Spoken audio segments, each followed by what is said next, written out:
Hi අද ආවේ පොඩි දෙයක් කියන්න. ඒ තමයි බබාලගේ බේබි ඩයපර්ස් ගැන.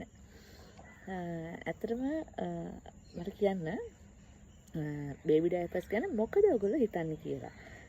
ඇත්තටම බේබි ඩයපර්ස් කියන්නේ පැම්පර්ස් කියන්නේ අපිට පැම්පර්ස් කියලා කියමුකෝ.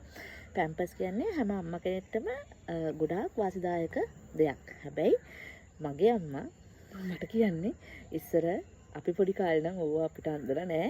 ඒත් අපි ළමයි හැදුවා කියලා. ඒ කතාවෙත් ඇත්තක් තියෙනවා.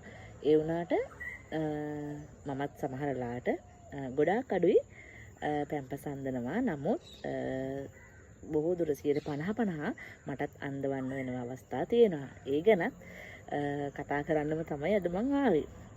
අතරම බේබි ඩයපර් එකක් අන්දන්න කියන අපි පැම්පර්ස් එකක් අන්දලා ගොඩක් ඉතින් අපිට ප්‍රයෝජනවත්. ඇත්තටම ඇඳුම් හොදන්න වෙන එක අඩුයි.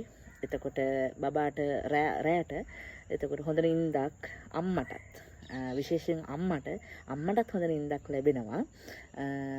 ඒත් එක්කම අපි බබාට පැම්පර්ස් එක තෝරගත්තී ඇත්තටම බලන්න ඕනේ බබාට ඒක සොෆ්ට්ද නැද්ද කොහොමද බබාට ඒක මැච් වෙනවද ඒක බබාගෙන් බබාට ඇත්තටම වෙනස් වෙන්න පුළුවන්. ඒ කියන්නේ මගේ බබාට තියෙන හැම නෙමෙයි ඔයාගේ බබාටත් තියෙන්නේ. ඉතින් ඔයාගේ බබාට ගැලපෙන්නේ මම අන්දන බ්‍රෑන්ඩ් එකද වෙන තව කවුරු හරි කියන පළියට එහෙම අන්දන එකක්ද එහෙම නෙමෙයි. ඉතින් ඇත්තටම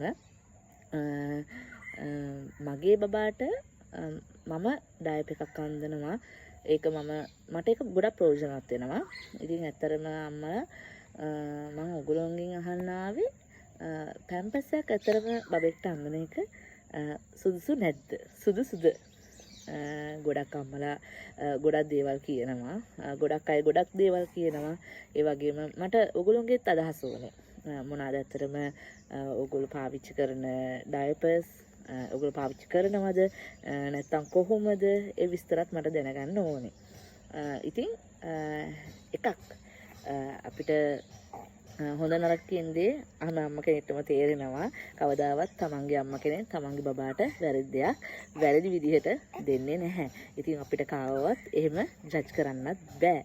ඉතින් මම හිතන්නේ හැමතිස්සෙම හැම අම්ම කෙනෙක්ටම මට කියන්න තියෙන්නේ ඩයපර් එකක් කියන්නේ බබාට ගැළපෙන තමන්ගේ බබාගේ සම හඳුරගෙන ඒ බබාගේ ඒ තියෙන හැම කියන්නේ අම්මා කෙනෙක් දන්නවනේ බබාගේ තියෙන දේවල්. ඒ දේවල් අඳුරගෙන තමන්ගේ බබාට සුදුසු මොකද්ද මොන ඩයපර් එකද කියලා බලලා තෝරගෙන ඩයපර් එකක් අරගෙන පාවිච්චි කරන එක. ඉතින් ඕගොල්ලොත් මොන ඩයපර් එකද පාවිච්චි කරන්න කියලා කමෙන්ට් එකක් දාගෙනම යන්න. බයි. ගිහින් එන්නම්. බයි. බයි. බයි.